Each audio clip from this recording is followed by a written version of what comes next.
Pirkei Avos, Perek Vav.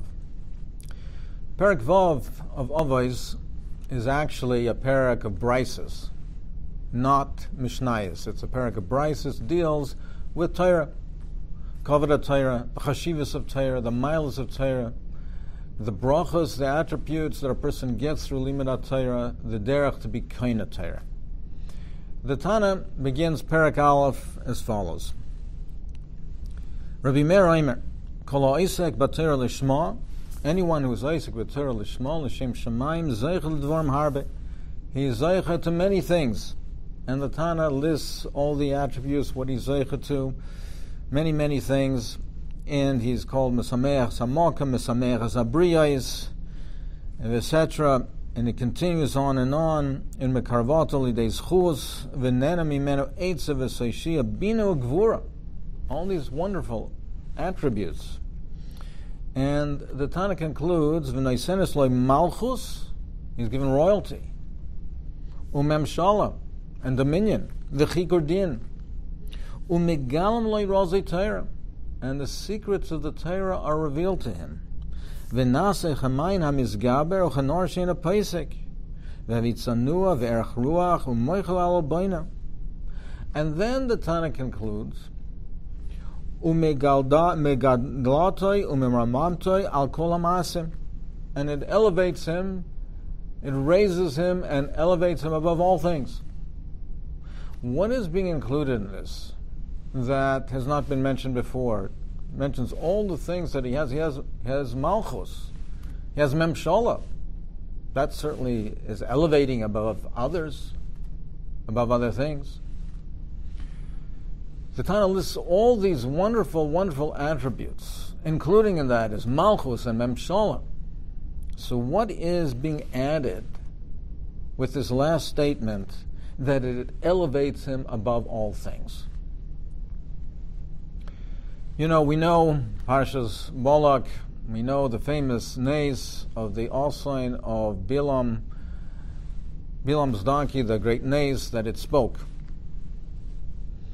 And this is considered a fundamental nays, as we learned previously in Pirkei Avos, that the pi ha'osain is one of the things that were created bein hashmashos, on Erev Shabbos bein hashmashos. Erev Shabbos bein hashmashos, it was created. So this nace was woven into the fabric of the bria of creation.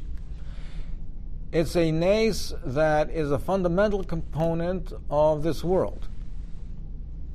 Why is that so? Why is that such an important nace that it was created Erev Shabbos bein hashmashos? It was part of the Bria. What is it so important that we have to learn out from this nace? And even on the surface, if we analyze this nace, it seems to be a davar pella. It seems to be something that demands an explanation. We have this great nace that Bilam Harasha is riding on his donkey. And the donkey sees the malach. Bilam doesn't see it. The donkey veers out of the way. He veers off the path. Bilam doesn't see this malach, but the donkey sees the malach. The donkey sees more than Bilam, the greatest prophet of Umas Olam. And there's this whole vikuach and argument going on between Bilam and his donkey, Davar Pella, the greatest prophet of Umas Olam, and he's having an argument with his donkey, and his donkey knows more than he does. And they're having this argument back and forth, etc. And the Malach Hashem says to Bilam that the donkey is right. He sees it, you don't see me, etc. And they have this whole discussion. And Bilam was maid ala emes. The donkey was right. Bilam was wrong. The donkey was speaking. It opened his mouth, and it had a debate and a discourse with Bilam. The donkey was right. And what did they do at the end of it? After that whole period, this wondrous donkey, the amazing donkey, amazing maze. This amazing nace that no one ever heard a donkey speak. The donkey was speaking. What did they do with Bilam's all-sign after this whole episode? Well, since a Basar Vadam, a person was embarrassed, he was disgraced by this all-sign, by this donkey, so what did they do? They killed him. The Medrash says that they killed him. They killed the donkey. such a great name, such a wondrous creation. And donkey is speaking. And what do they do? And he gets killed. The donkey saw the Malach Hashem. Bilam didn't. But he was disgraced, and they killed it. So what is the point, and what is the message over here? And why is this so important? And why is this such a fundamental part of the Bria? And perhaps the pshat is as follows. Bilam was a Navi. He was a great Navi, the greatest in Umas Ha'olam. He was able to make the cheshbon of when the Rebbeinu Shalom, the rega that the Rebbeinu Shalom got angry. Which no one else could figure that out. No one else knew. He knew. He knew the rega that the Rebbeinu Shalom was angry. He knew what nobody else knew. He was a Navi like none other. But what was Bilam? What was Bilam? He was a Rosh Merusha. He was a Baltaiva, Balgaiva. He was a Mushchas. He was a low, disgusting creature. The Medrash says that he was Reichav ala Osain. He had a relationship with his Osain. He was a low, he had Nevuah. He was able to communicate with the Rebbeinu Shalom. But he remained as Bilam, a Rasha, a lowly of the lowest creatures.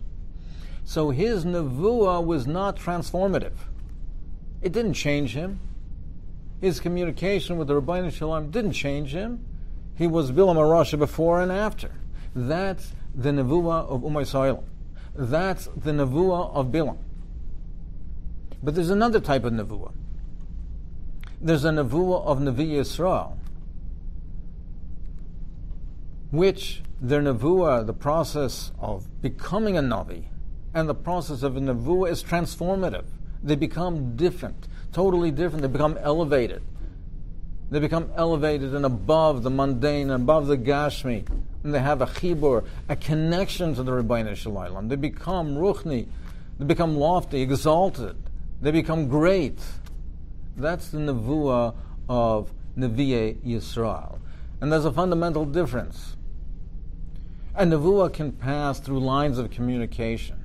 There can be lines of communication that pass over the oceans. We can, in our day and age, communicate wirelessly, somewhat miraculously. It's a miracle. You can communicate with somebody thousands of miles away without any wires, and you can speak to him, and you can see him. You can communicate. Communication like they wouldn't have dreamt of in generations gone earlier, or even in earlier years. When I was growing up, we never would have dreamt of the means of communication that we have nowadays, with the technology that we have nowadays. Wouldn't have dreamt of it. But it's not transformative. It doesn't change us. The Asan of Bilam, he can speak. He can communicate. As someone can speak through telephone lines or wirelessly. He can communicate. There's a communication, a message that's passed through, like it's passing through cables, like passing through the airwaves. It's a means of communicating. The Asan of Bilam communicates, but he was before and remains an Asan. There's nothing changed about him. The communication passes through him. Communication can pass through a device.